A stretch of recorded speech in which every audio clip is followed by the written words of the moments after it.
Wednesday, August 24th. Welcome to the Just Baseball Show. It is the mailbag. That's Arm Lane. I'm Peter Apple. We're back to answer all of your questions that you left on Twitter at JustBBmedia and on Instagram at Just Baseball Show. But first, Arm Layton, Peter Apple, which is me, and Jack McMullen, Colby Olson, the whole gang here at Just Baseball, we have put in an offer to buy the Los Angeles Angels. We don't have a lot of money, but we feel that we can run their organization. Arm's holding up a $2 bill. Yeah, I just found this. Let's kind of break into a little bit of the fallout because Jeff Passan kind of laid it all out for us.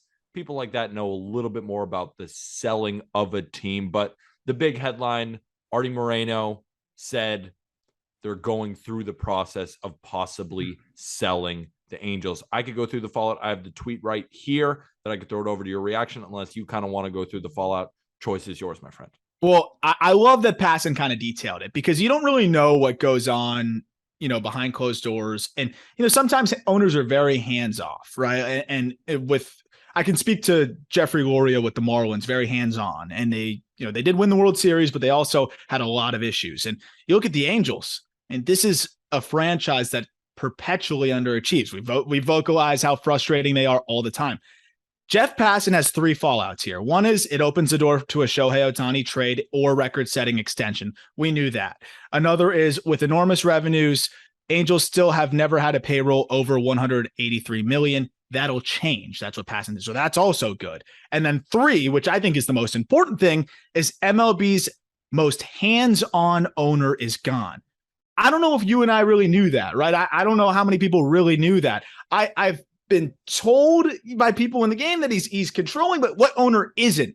To say MLB's most hands-on owner is gone, maybe that was a big reason why the Angels stunk over the last decade. This might have been the one thing that really needed to happen for the Angels to succeed. I mean, think about it for a second. The Angels, what has been their downfall over the past decade and a half? It seems like they shell out the most money for stars where you think to yourself, wait, why did they sign Pujols to this enormous deal? And of course now he's gunning for 700 and that's part of the mailbag question. The Josh Hamilton deal, the Anthony Rendon deal. There's a lot of deals also sprinkled in there that we haven't even mentioned that have came back to bite them in the butt. Was that all Artie Moreno? When you look at Passan's tweet about him being the most hands-on owner, I bet he had a lot to do with those kind. And they also about the payroll thing that they've never had a payroll above $183 million, but they're one of the biggest revenue drivers of any Major League Baseball team. Imagine you get an owner in there like a Steve Cohen in a big market like LA to do something similar to the Angels that Steve Cohen then did to the New York Mets. The juxtaposition as well, right, of these massive deals, but also not having a payroll that's up above 183 is hilarious. So they're going all in on a couple players. Of course, you go all in on Trout. That's fine. But they're going all in on a couple players and they have not panned out. So I want to see them spend more money across the board. And I think they'll be smarter and hopefully, they'll be a little bit more balanced with their approach. I do like Perry Minasian, and I think he's done a lot of really good things. I think that you look at what they've been able to build from what was one of the worst systems to drafting well, and I think is now a pretty decent system pitching wise. They've done some good things well since he's taken over. Like I'm excited to hopefully see him get an opportunity with a new owner and just a clean slate and see what happens. But this is kind of the last thing that we could hope for that would save Mike Trout and Shohei Ohtani, hopefully, if he stays, and the Angels, which is new ownership. I mean, that is the biggest change you can make. And it was the last change remaining, basically, since Trout has debuted. So hopefully this will be what finally works. And before we get into the mailbag, because we have so many good questions, and honestly, I think the best question is at the end. We're building an ultimate team of players on teams that have a winning percentage below 500. We have so many great questions. Thank you for asking them on our Twitter and on our Instagram. But before we get into it, Arm, check out my shirt. Yeah, that's just baseball long sleeve, baby. The long sleeve. Get your merch in our episode description.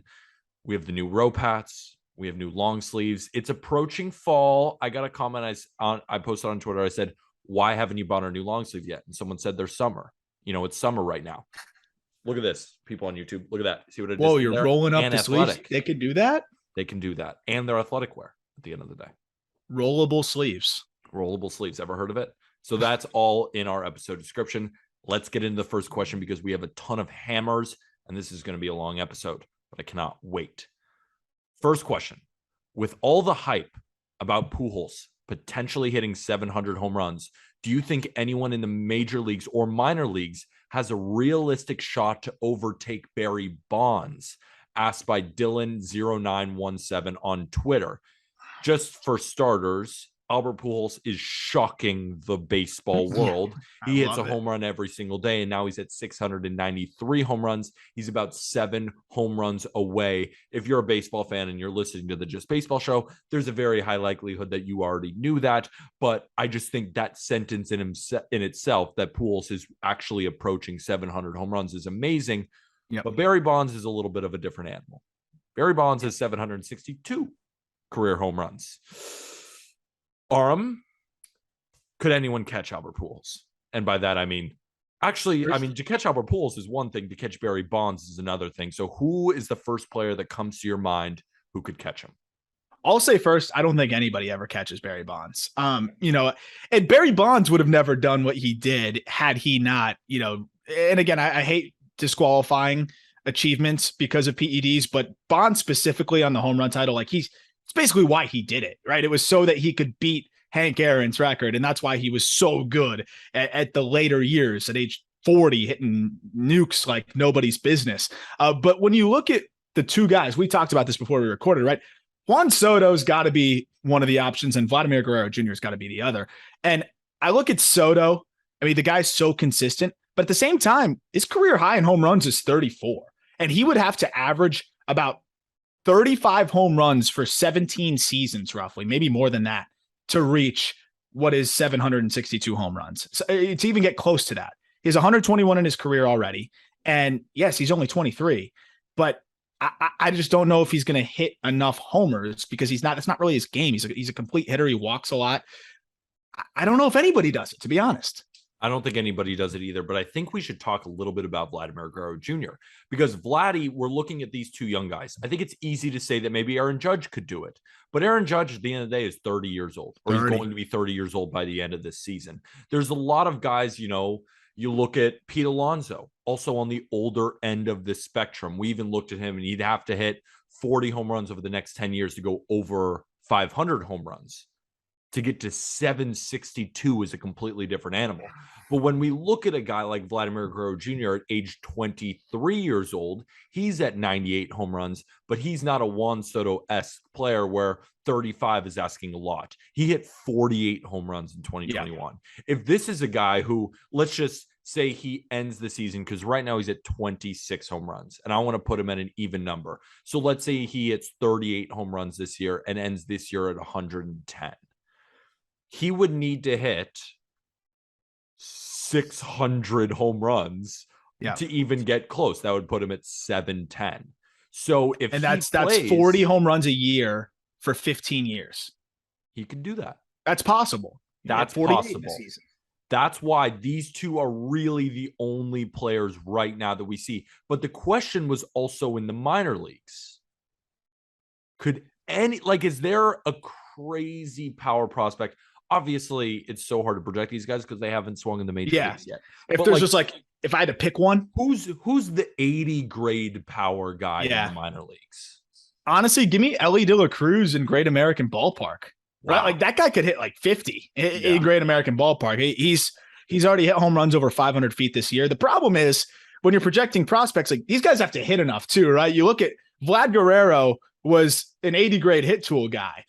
You look at Juan Soto, he should have been an 80 grade hit tool guy. So that's the big challenge is it's not just the power. It's how often are you hitting?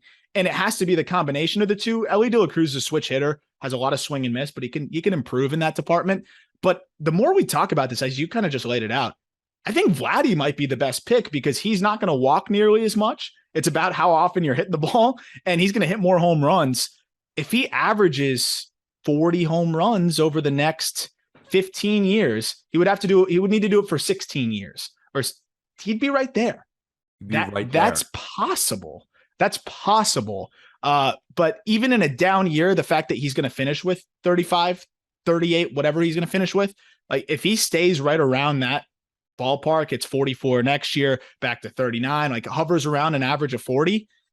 That's probably the best candidate moving forward. Still just 23 years old. It's just absurd. And Vladdy is also a first baseman. You don't have to worry about him roaming around in the outfield. You don't have to worry about him playing shortstop or anything like that. Maybe like a Fernando Tatis Jr., a guy who's got ringworm stuff to deal with on top of being a shortstop and a guy who's dealt with injuries before. Vladdy just gets to sit his huge hindquarters at first base and just rake for the rest of his career. Yeah. Like he hasn't even really dealt with injuries at all. Like last season was his first full season. I mean, even in the 60 game season, he had 9 home runs, but he played all 60 games in 2020. I mean, he was what, a 21-year-old?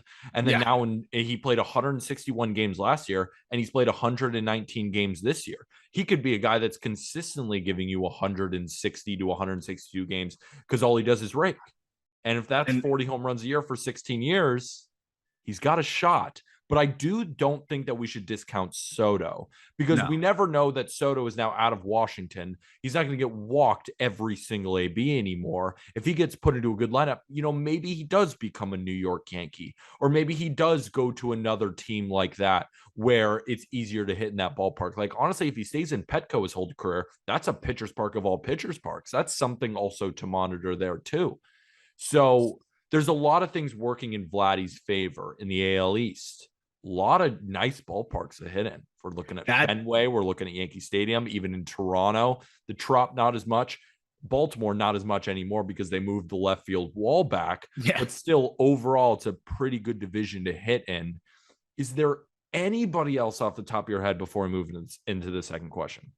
Dude, I would have said Tatis. That would have been the only other guy. And of course, now you have the steroid implications in that as well. But given how young he is and how quickly he can just pile up home runs, that's the only other guy that I really think has a legitimate chance in the big leagues right now. I can't think of anybody else. I mean, we were even talking is like Stanton almost there. Probably not. He's not going to get there. He'll hit 500, which will be awesome, and probably get him in the Hall of Fame, which is crazy to say. But yeah, he just, especially because of how much time he misses, almost every single year. Exactly. Let's go back in time with the question number 2. If you could attend any baseball game in history, which one would you pick? Asked by Logan Skith.10 on Instagram.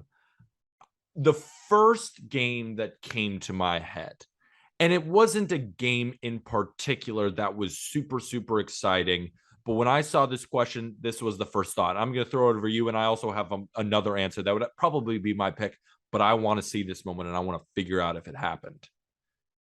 Game 3, 1932 World Series. It's New York Yankees taking on the Chicago Cubs, and Babe Ruth does this. Allegedly. I want to know if Babe Ruth called his shot. That's the game that I've always wanted to figure out. Did he do it? Because if he did it, that's the greatest feat in baseball history. What's your game that you'd like to go see? You'd have to get like your suit and top hat though to go to that ball game. So that's the one thing. I don't want to dress up. That's a big issue for me in this whole thing. I have two. I have one, the internal fan in me, the Marlins fan in me. I would love to be at the Steve Bartman game, not only because of just the historical context of that. That was one of the craziest comebacks ever. I mean, the Marlins put up 8 runs in one inning and end up winning the game 8-3 and won Game 7, and the rest is history. I would love to see that. Of course, our advisor Jeff Conine was a big part of that ball game as well. And then I've got to go with Kirk Gibson. To see that guy just limping out there. He was supposed to not even be available, could barely trot around the bases. Like, I just couldn't imagine the gravity of that situation. You're going to your bench, you're bringing in a guy that can barely walk, and he goes yard. I love the call of I can't believe what I just saw, but I would love to have seen it in person because I probably wouldn't have been able to believe it either. One of the greatest moments in baseball history, and something that I think we all dream about as kids, is you walk up there in the bottom of the 9th with a chance to win the World Series. And that's exactly what Joe Carter did back in 1993 against the Phillies off Mitch Williams. He had a walk-off home run to win the World Series. Touch them all, Joe. Yeah. That I would love to be a fly on the wall in 1993 in Toronto to watch that World Series. I mean, you're at home, you hit a walk-off home run to win the World Series. Is there any other games that come to mind? I would like to have seen like maybe Don Larson, Perfect twirl game. that gem, the perfect game in a world like what the hell? That must have been insane. And Joe Carter would have been my other answer. But yeah, I mean, there's just so many amazing moments in history that you can't go wrong. I bet you there's people are listening right now with a litany of answers that are all great. And we could just do the whole podcast on all the games that we'd like to go back to. But we have question 3, which is another really good one, more current. If you could pick one to base your team around, who would it be between Vaughn Grissom, Spencer Strider, or Michael Harris on the Atlanta Braves? Asked by L1D on Twitter. This is such a good one because you could go in every different direction. I like Vaughn Grissom. I think he's a good prospect, but I think the answer is between two guys, and I think it's Michael Harris and I think it's Spencer Strider. And it's almost because we even got into a little bit of debate. And I'm like, let's save it for the podcast. My initial thought was Michael Harris. Your initial thought was Spencer Strider. You make the case for Strider. I'll make the case for Harris. And then we'll kind of collab and see which one that we came back to.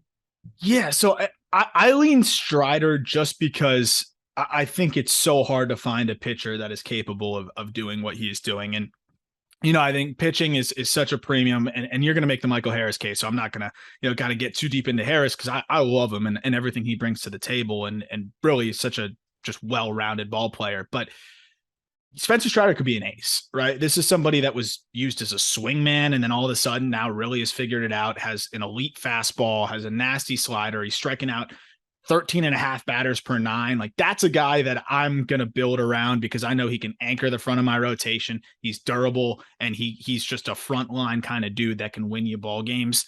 I'm always going to side on the pitching, and Spencer Strider to me is one of the most exciting up and coming young arms in baseball.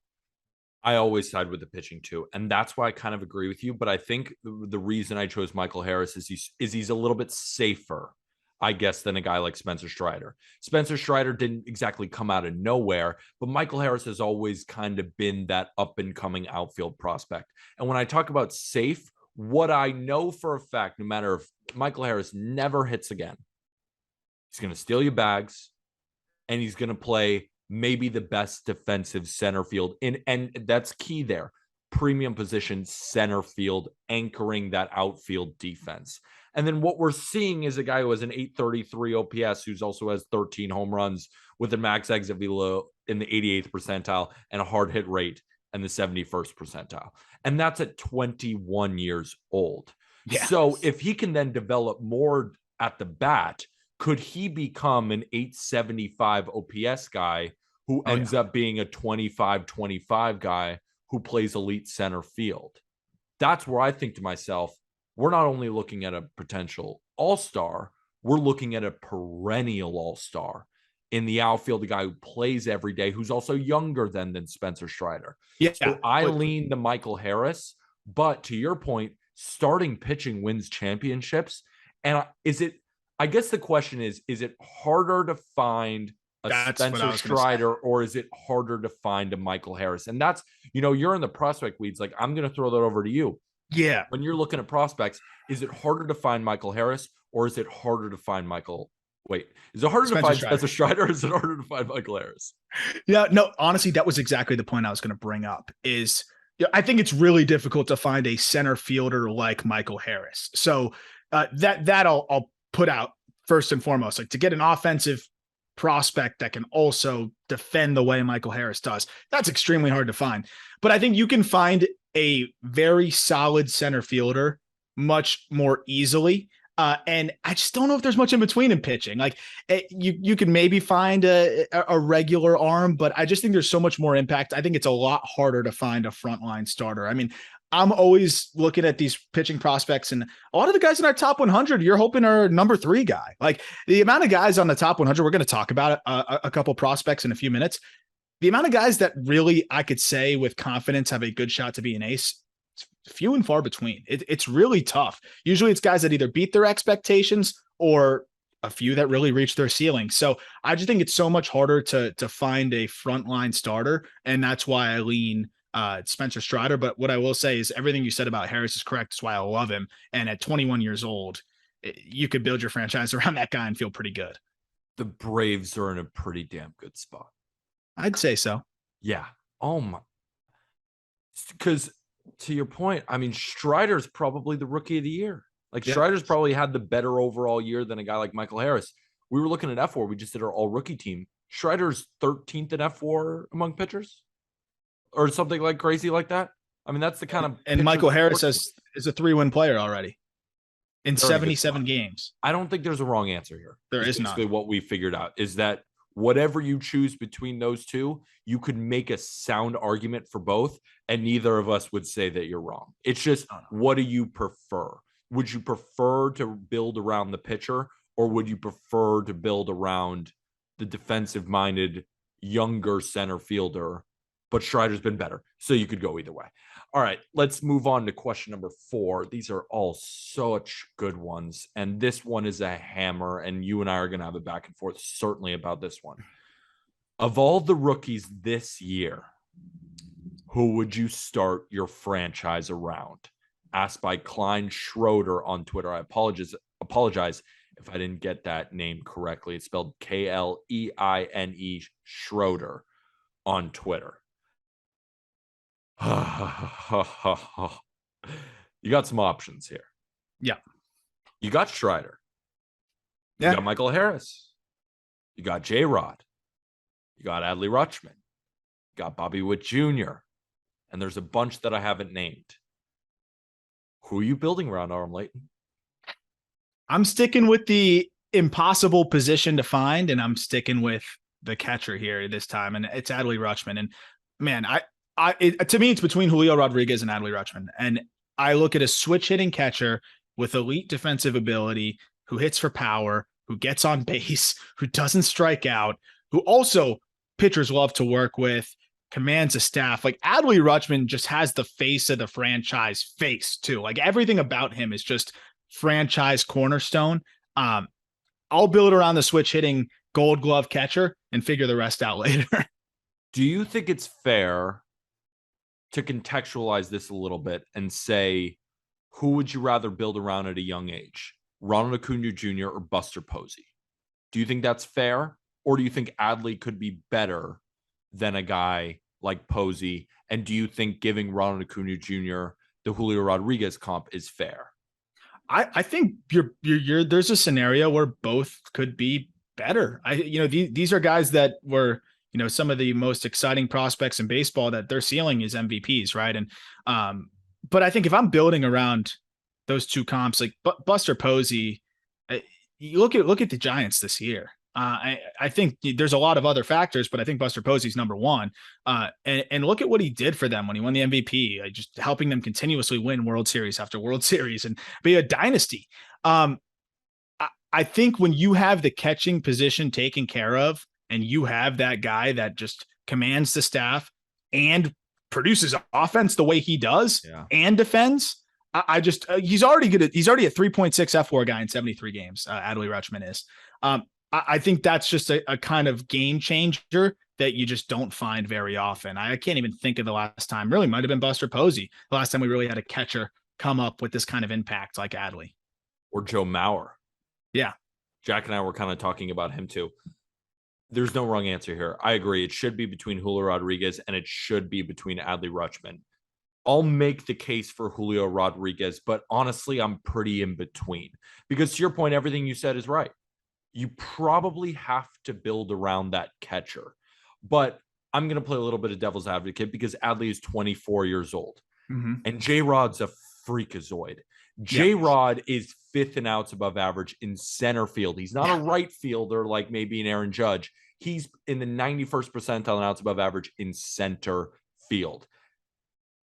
Through 409 at-bats, he's got 19 home runs and 23 stolen bases.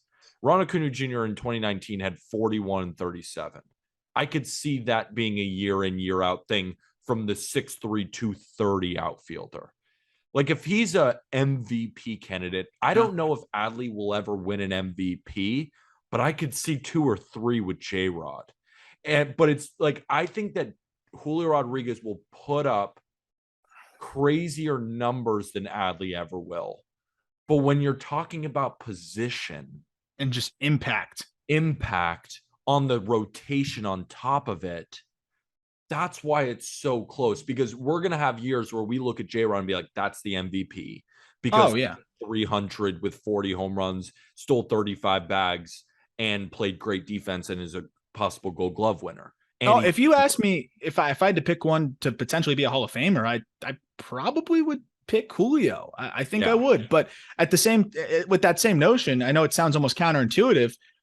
I'm putting a lot of faith in the elite defensive switch hitting catcher that just does it all to be able to kind of just help my team get to the next level and help my team just in almost every way possible. So Julio, I think, has the upside where you might be like, oof, I just passed on one of the best players of the modern era. But I'll play it safe with the switch hitting catcher that does everything. I think you're right on there. The reason I'm going to pick Julio too is length of peak, or just length of career, most likely. Like, you look at a Joe Mauer or you look at Buster Posey, because those are kind of the guys that we are comparing to a guy like Adley Rutschman, who's just so far ahead of what seems like every catcher, at least at this point. Like, he's 24 years old and this is his rookie season. Do we see him playing till 34? Hopefully. That's 10 years. J-Rod at 31 years old in 10 years is still going to be absolutely electric. And then we have 4, maybe 5 more of great years from Julio Rodriguez. And then we have even more after that. That's why I will take the 21-year-old outfielder. If he wasn't running like this and wasn't defending like this, and was just, oh my gosh, he's this amazing hitter, I would go Adley.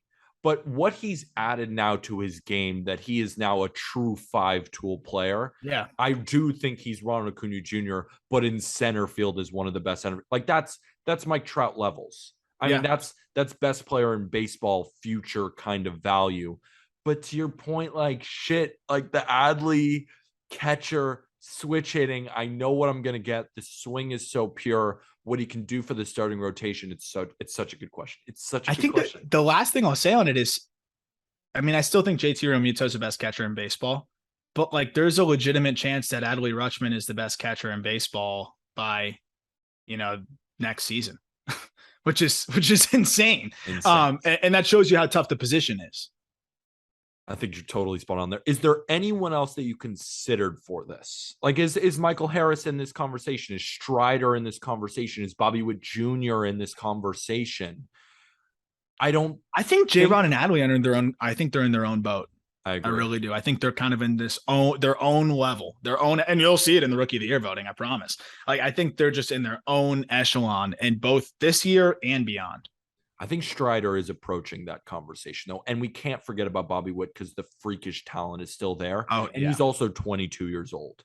Like, he could then figure out the defense stuff. And then we're like, wait, we just passed on Trey Turner-esque. Yeah. Shit. You know what I'm saying? Also the shortstop. Like, we just passed on that too. So I think all of those guys could be in the conversation, but agreed. It's between Julio and Adley. And to the conversation about Strider versus Harris, it's just, what do you prefer? And so there's no wrong answers there. Number 5, plenty of questions we had about 2 prospects in particular. So I combined them into one. I don't have all of your Twitters and IGs, but you can check the comments under there. These 2 guys, everyone wants to know about them. Jordan Walker, Andrew Painter. Jordan Walker, we're going to talk about him later, can kind of fill in wherever you want, maybe a corner infield, maybe a corner outfield for the Cardinals. And then we have Andrew Painter, who's a very exciting young pitcher for the Phillies. The ceiling and floor for Andrew Painter, and then is Jordan Walker a starter next year for the Cardinals? Gonna throw that over to you, my friend. Yeah. So, I mean, I'm glad we got these questions, because these are 2 guys where, if you want to hear more about it, totally just broke them down for like 20 minutes on the last episode of the call up. Because Andrew Painter, I'll start with him.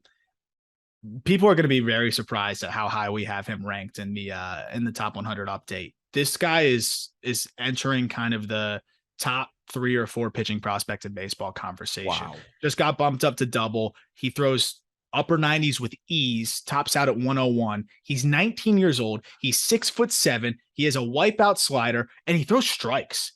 That's the craziest part, is like, he's legitimately way ahead. Like Yuri Perez, how everybody marveled at how tall, young, and polished he was. Painter's not that far behind. And I'm really excited about this guy. I think he's one of the 5 best pitching prospects in baseball, maybe 3 or 4. And the Phillies are building something great there because Mick Abel is no slouch either. But Andrew Painter, extremely special, could even break into the big leagues by the end of next year with how much he's been fast tracked and just how dominant he's been and how good the command has been. Is he a high floor guy? Or is I he would have said more no before bust? this year. I would have said absolutely not before this year. And now, yeah, he doesn't walk anybody. He has 2 pitches that, like, at the very least, he could dominate with those 2 pitches. And I think either be an average starter or just a lights out bullpen arm. But now that he's really started to mix in a third curveball and, even just commanding east west, yeah, I have a lot of confidence in this guy figuring it out. And he has ace upside, you say? Yeah. Oh, no doubt. Does he remind you of any pitcher currently in the bigs? Honestly, no. Interesting. 6'7" power pitcher who commands the strike zone. Sandy, but it's a high spin fastball and a wipeout slider, and it's a ton of strikeouts. He's striking out 40% of batters this year. So I don't know if I can really, but more strikes isn't as big. Yeah. And it's more strikes. It's tough. I don't really know if there is a comp for him, which is kind of just a testament to how disgusting he can be. Wow. Let's talk Jordan Walker for a second. First, we're going to talk about Jordan Walker in terms of, can he be a starter next year for the Cardinals? Let's talk about his kind of positional stuff that's been happening, because I think a lot of people just see him as like a third base prospect, but I don't know if the Cardinals see him as a third base prospect now that Nolan Arenado is just, I mean, what are you going to move him off third base? Yeah. So is he going to be a starter next year for the Cardinals? And then let's kind of get into who he is as a prospect, because I don't know if we've truly broken him down on the show. And the more, you know me, I love all the prospect stuff, but I am just infatuated with the tippity top. So I take deep dives into the best prospects and I try and choose who my favorites were. That, I chose J-Rod at the beginning, and like Jordan Walker is becoming one of my favorites. I mean, you're coming out with the top 100 update, which I can't fucking wait for. And I'm like, dude, Jordan Walker, you could put him 1. I mean, I'm obsessed with him. He gives off Judge vibes, like Aaron Judge of the Yankees type vibes. The swing is short, but so powerful. Who is Jordan Walker? What should Cardinals fans expect from this monster? Well, Jordan Walker is basically in that same department of how does he make this all work? 6'5", 230 pounds, but moves well. Like, he's stealing bags even. Like that, you talk about Judge, it's kind of similar to that. His swing, you talk about how for a guy of his size, there was huge swing and miss concerns when he was drafted out of high school. And really that hasn't been a problem whatsoever. He doesn't strike out that much.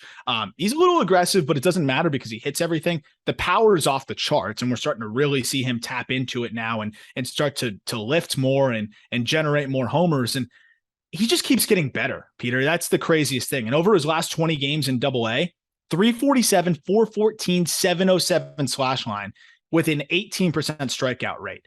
And to answer your question, why are we seeing him in the outfield now?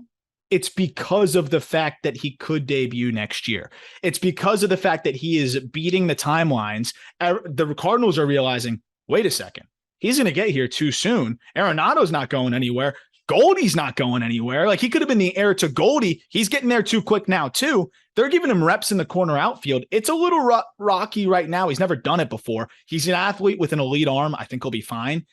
That's how good he's been. They're already moving him to the outfield and saying, we got to find a way to put him in the outfield and get him in the big leagues next year. I'm expecting him to debut next year. But to your point, I saw him in center. Yeah. In center field, that's the type of athlete he is. So I have no real concerns about him moving to left field or right field, because you expect Dylan Carlson to play some center. You expect Tyler O'Neill to play in right field. So then or even left field. I mean, it doesn't matter. You can put Jordan Walker in right. You can put Tyler O'Neill in left. You can do whatever you want because you're the St. Louis Cardinals and you have this embarrassment of riches. And that's how good Jordan Walker could be, because the bat's going to play wherever you put him. If you want to put him in center, they've tried doing it. To your point, you were sending videos in the group chat. Seems a little rocky. Yeah. But how old is he? He's 20. He turned 23 months ago. That's what I'm talking about, dude. When we talk about Francisco Alvarez, when we talk about these guys, I'm like, Is Jordan Walker not the same? Like, I buy into bats, and it's hard to find a better bat in the minor leagues than Jordan Walker. 100%, 100%. And I'll tell you, I mean, he's one of the considerations as we're looking at some of the top 3 prospects in baseball when we do this update. And the fact that he's 17 for 22 on bags this year in Double-A is also comical. His exit velos are outrageous. Like, the power numbers are going to continue to tick up. We've seen it now, 8 homers over his last 20 games. He threw 95 on the mound in high school, which I don't think a lot of people know. So, like, he will have a rocket for an arm and right, and he can move well enough. He'll get better with the reads. He's a hard worker, earns really high marks for the makeup. The Cardinals are going to be ready to put him out there. We saw what they did with Gorman. They're going to do the same thing with him by next year. If Nick Castellanos is still getting reps in right field, Jordan Walker can play right field. Yeah, I know. Yeah, he'll be fine. And that breaks into our next question. This one is such another good one. Who will have the best outfield trio in 3 years? Asked by C. Woodward 250 on Twitter. Let's talk about those St. Louis Cardinals, because when we look at an outfield trio in 3 years, it's easy to say the Yankees, but how good will Judge be at 33 if he's even still on the Yankees? You look at a guy like Stanton. Maybe you could say those prospects in Jason Dominguez, Everson Pereira. I'm not going to put the Yankees in this type of conversation. You could say the Dodgers, they have Andy Pages, and of course you're still going to have Mookie Betts, but will Cody Bellinger be there? I don't even know if we can say the Dodgers, but we brought up when we were talking pre-record about the 2 teams that we feel should be number 1 and number 2, and we want to kind of have a debate about it. You start with one, and then I'll add on to the other. Yeah, so I mean, obviously the Atlanta Braves are in a pretty good spot right now with 2 of their 3 spots satisfied. You have Michael Harris, who is one of the best defensive center fielders, as we just talked about, and also really hitting well. You have Ronald Acuna, who is still working back. I think he's going to be just fine and is a superstar when he is fully right and is starting to kind of get going again. And then we don't know what the 3rd spot's going to be. And that's the one thing with the Braves. And we don't want to like speculate, they could sign somebody, whatever. Those 2 guys alone, I think could easily be one of the best outfield duos in baseball.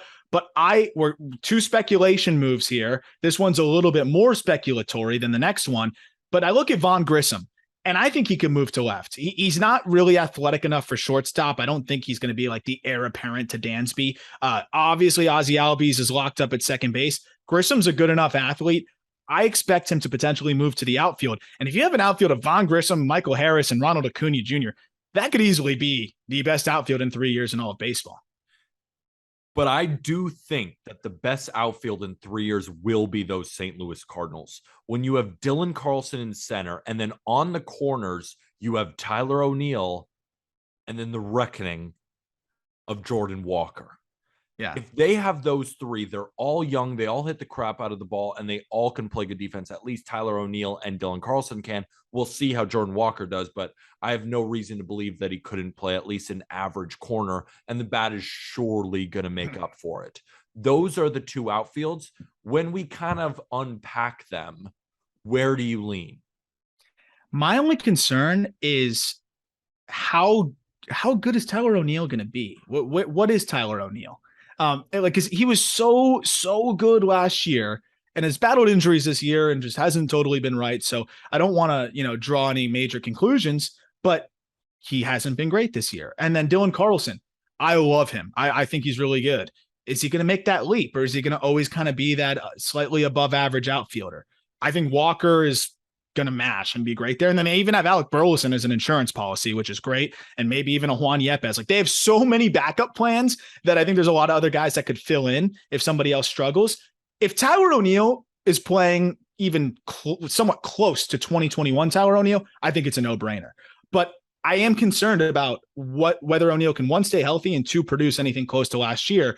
And that's what kind of pushes me towards the safety of the Braves. Because I know Michael Harris, we talked about it. We both know Michael Harris is going to be good for a long time and could be a superstar in 3 years. Ronald Acuna already is a superstar, and we're seeing Von Grissom blossom before our eyes, assuming he is the 3rd outfielder there. I think it's safer with upside, but at the same point, the Cardinals could easily blow that out of the water if all goes right. You love Alec Burleson a lot. Okay, I let's do. say Tyler O'Neill doesn't become that next guy, but then they have Alec Burleson instead. Does that make you more think that this outfield is now better? That's why I lean towards the Cardinals, to your point about them having Juan Yepes if they feel like it. Like literally if they feel like it. I do believe in Tyler O'Neill. I just believe he's too talented to not at least be an above average outfielder. And I'm also a believer in Dylan Carlson, another Mhm. safe guy. I've seen this guy run down so many balls in center field now that I think there's only few outfielders who can get there. The switch hitting aspect of Dylan Carlson. And then I am just so fully invested now in Jordan Walker that I do lean the Cardinals. And it's not like Ronald Acuna Jr. has been perfect this year, No, right? that's the only thing. That's another thing too. Will Ronald Acuna Jr. be fine? Yeah, probably. I mean, what are we Probably. talking about here? It's probably going to be Yeah. okay. But who are some honorable mentions? Because those are the two that we really thought of. I thought of the Diamondbacks, and they're more prospect based, but you have Corbin Carroll, who, I mean, we're going to do the top 100 update. I mean, when I say we, I mean you. Talk He might be number one. Like, that's how talk about good. another guy that's right there with Walker. Exactly, right there with Walker. Then you have a guy like Dalton Varsho, who's played some center, who's played some right field, who's been very good for the Diamondbacks this year. And then you have Alec Thomas. Alec Thomas, who's playing like center field for them too. And a He's kind of like really good center field too. And he's going to keep getting better offensively. high floor kind of player too. So that's one of the honorable mentions that I thought of. But you had a really good one there in Baltimore. Yeah, I like what Baltimore's building, man. Cedric Mullins is as safe as it gets. I mean, that guy can just play ball, and I'm a huge fan of Mullins. I think he's going to continue to heat back up and get closer to what he did last year. You have Austin Hayes, who has been wonderful when healthy, and also a really talented outfielder. But then you have guys like Santander. I don't know if he's going to still be there and what the plan is with him, but how about Colton Cowser? That's somebody that's one of my favorite prospects as well. Could be a very, very good bat for them. They have other guys as well that could make their way up and make an impact. And I think the Orioles, what they're building in terms of depth and what they're building prospect wise, and also the young talent they already have. I like Kyle Stowers as a potential insurance policy as well in the outfield. They've got a lot of really talented dudes there that could be really good for a long time. So many. We could keep going through other teams too who have the possibility. I mean, we look at Seattle with J-Rod, and like we'll see what happens with Kelnick, and Mitch Haniger will probably be in 3 years not that guy anymore. We'll see if Kyle Lewis ever kind of regains what he had. We go through some other teams. I mean, who are just off the top of your head who maybe have some potential to be in this type of conversation? It's tough because there's so many teams that I think really need to kind of have a clear cut direction with what they're going to do. A lot of teams have a lot to figure out. I think the Twins could sneakily have a really good outfield if everything goes right. Byron Buxton, obviously up the middle is as good as it gets. I keep waiting for the day that Alex Kirilloff will stay healthy because I really do think he is great.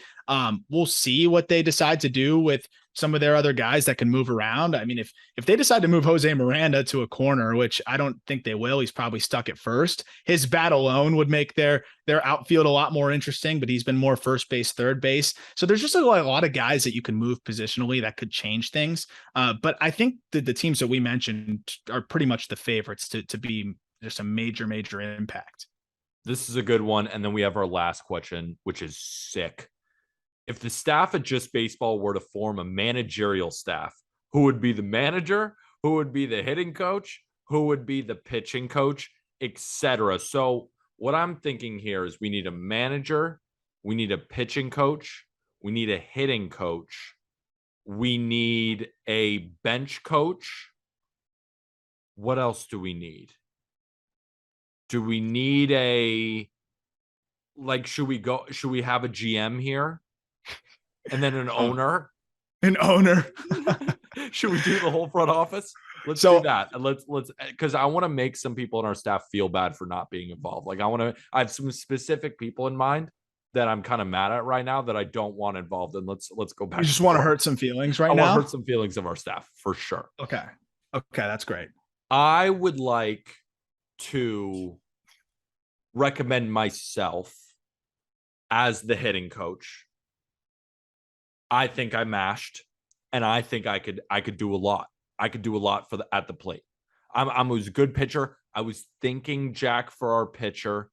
but I wanted to nominate you as our owner or GM to whatever one you wanted to pick. That was how I placed you, Jack, and I.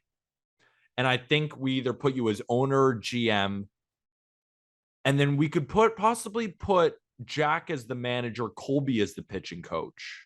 I like that. I'm throwing some things at the wall. How did you imagine it when you saw the question? So I thought either just hitting coach because I'm a swing freak, but I agree. I like you I do like you though in the hitting role. Simple. I feel like you simplify it. Don't overthink it. See ball, hit ball. Let's get our guys right. I would hire you to take over the Marlins right now. I swear to God. But the GM thing, only because I really do believe that I could steal prospects away from some dumb teams. Like I really do think I could steal prospects away from the Marlins. I think I could like, we were talking about it before when you were over at my apartment the other day, and how when Yordan Alvarez was traded from the Dodgers, to the Astros, Farhan Zaidi, who was with the Dodgers at the time, thought that the Astros were asking for like Yadier Alvarez and was like, no way, not doing that trade. And he's like, no, we want Yordan. He's like, oh, sure, whatever. Like the Rays cook that way. The Astros have done a good job. The Dodgers, ironically, have done a good job of that. I would just be spending all day just trying to find little prospects that we could just snatch up and and turn into studs. You're injured. Like, how are we going to get you in the cage when you can't walk? Oh, no, I can't even go anywhere. So, and then bench coach has got to be our guy, T. Wright. So you're the GM. Are we making Jack the manager? Yes, he's basically Tony La Russa. I agree, and he would run us into the ground, but I still believe in him. Colby as the pitching coach, because Colby, I think, actually kind of knows what he's talking about when it comes to pitching. He does. He would help with the pitch shape, get our guys right. He really does. I almost want to make T the owner. T the owner. So T Wright's our collectibles guy, for those who don't know, and he's by far our oldest guy on the staff. I don't know how old he is. What are you, 30 something? You know what? He's got kids and everything. You know who's the bench coach? Ron Cox. Oh yeah, our guy Ron Cox. Ron Cox, our CBA sports business contributor. We're due for a Ron Cox banger one of these days. We need some more baseball business stuff. So I know, Ron, if you're listening, we're due for another one. Ron Cox could easily help keep things in check. Who, by the way, Ron Cox, not a Don Mattingly fan. So yeah, I mean, makes sense. Understandable. Ron Cox, smart guy. Understandable. Mascot, I'm going with our guy Javier Reyes. Javi, I hope you heard that. Who else could be? Jack is lock manager though. That's actually he's going to be so old school. He's going to ignore anything that is recommended from the front office. He's going to complain about it like Joe Madden just did. He's going to go off a feel, and when it all blows up, he's going to give a really shitty press conference about it. Like that's a guarantee with Jack. I think all we needed. So we have Ron Cox as our bench coach, or should we fill in maybe somebody else? Because Ron Cox, we love Ron, but we have some other people on the staff that are day in, day out, just baseball people. Is there anyone we want to kind of slander? I don't know. I kind of like all our guys right now. I do like all of our guys. I already got my jabs in on Colby earlier today. I feel very, very free right now. Jack, I can make fun of at any point. Yeah. Who just interviewed Ji-Hwan Bae for the Indianapolis Indians. So I know Jack was excited about that. He asked Ji-Hwan Bae what his favorite position was, who plays every position well. And he said DH, which is just hilarious. So that's a guy to watch in the Pirate system too. My favorite question, the one I'm most excited about. Who is the best team made up of players from teams with a winning percentage below 500? Asked by Jared Cochran on Twitter. So just to recap, these are only players on teams with a winning percentage currently below 500. So the only teams that we can choose from are the Boston Red Sox, Kansas City Royals, Detroit Tigers, Texas Rangers, LA Angels, Oakland A's, Miami Marlins, Washington Nationals, Chicago Cubs, Cincinnati Reds, Pittsburgh Pirates, San Francisco Giants, who barely are under 500, Arizona Diamondbacks, and the Colorado Rockies. Wait, I think you made a mistake. You said the Boston Red Sox. Are the Boston Red Sox under 500?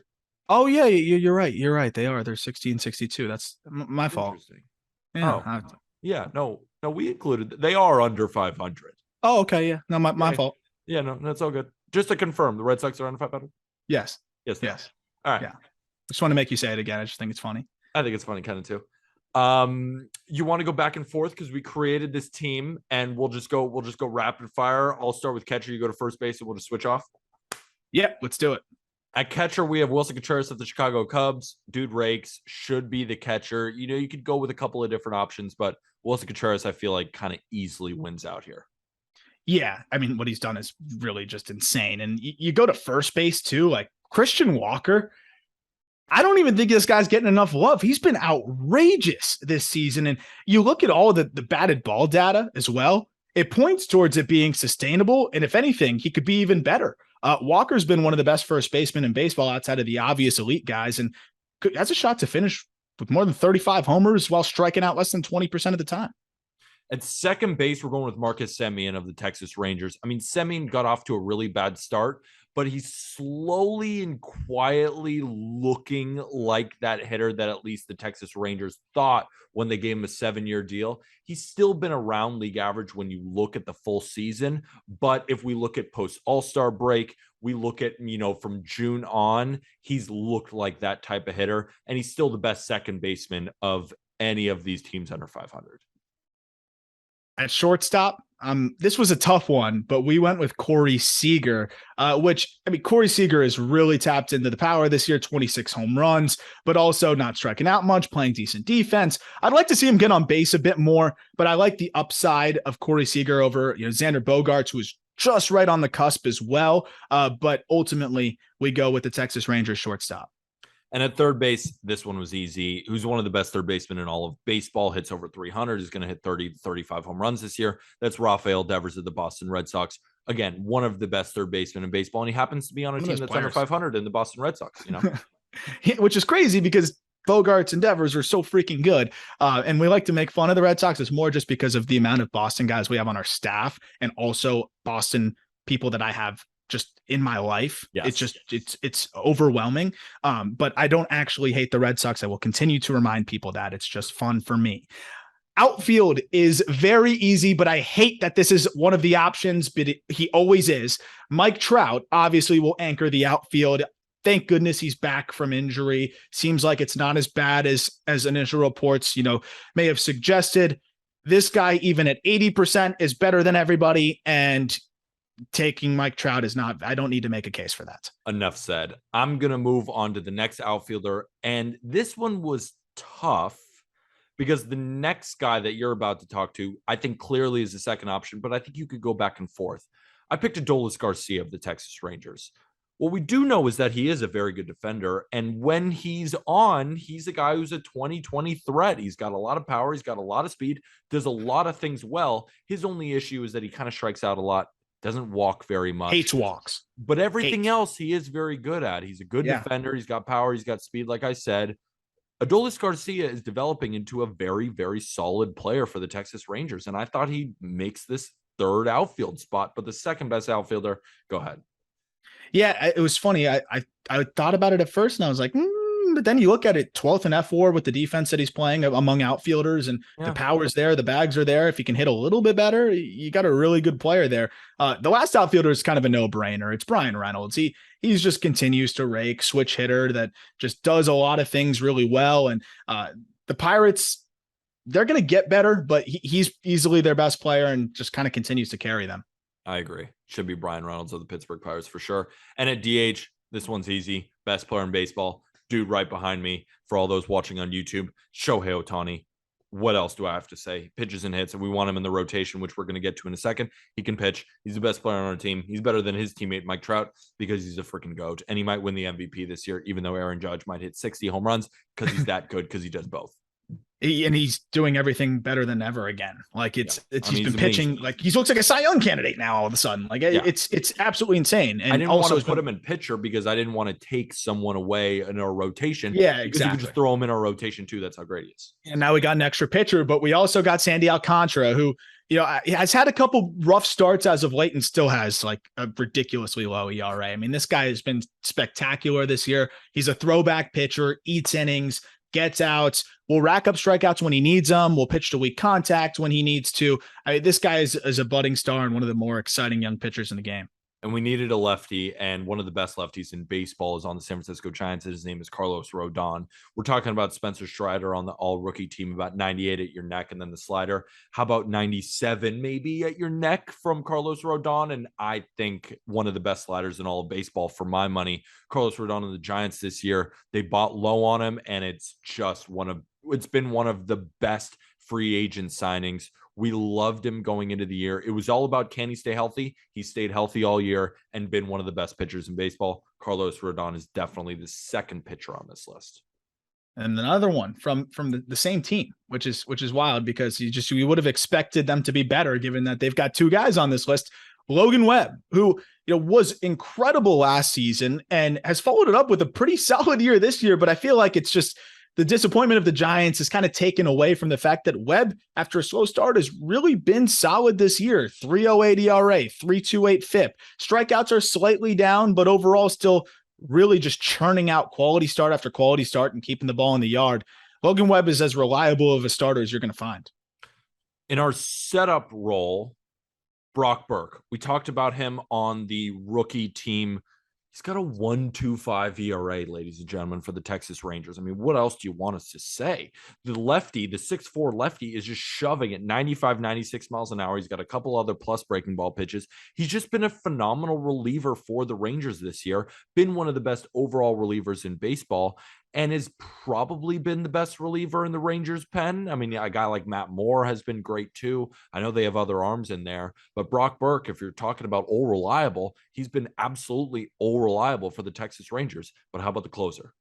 I mean, and the thing with Burke is moving to the bullpen, really just his stuff ticked up and he's been lights out. And that was a big move for him that really worked. And David Bednar is our closer. And before you look at the numbers and say he's also on the IL right now, which is all the Pirates' fault because David Bednar was one of the best relievers in baseball through the first several months of the season. And they just ran that man into the ground. And now all of a sudden he's on the IL with a back issue. He's already throwing and working his way back. But when he was healthy and when he was not being overused, he was dynamite. Multi-inning saves, just churning out good appearance after good appearance after good appearance, tons of strikeouts, and just honestly throws a lot of strikes for a closer as well. Only 14 walks in 46 and 2/3 innings.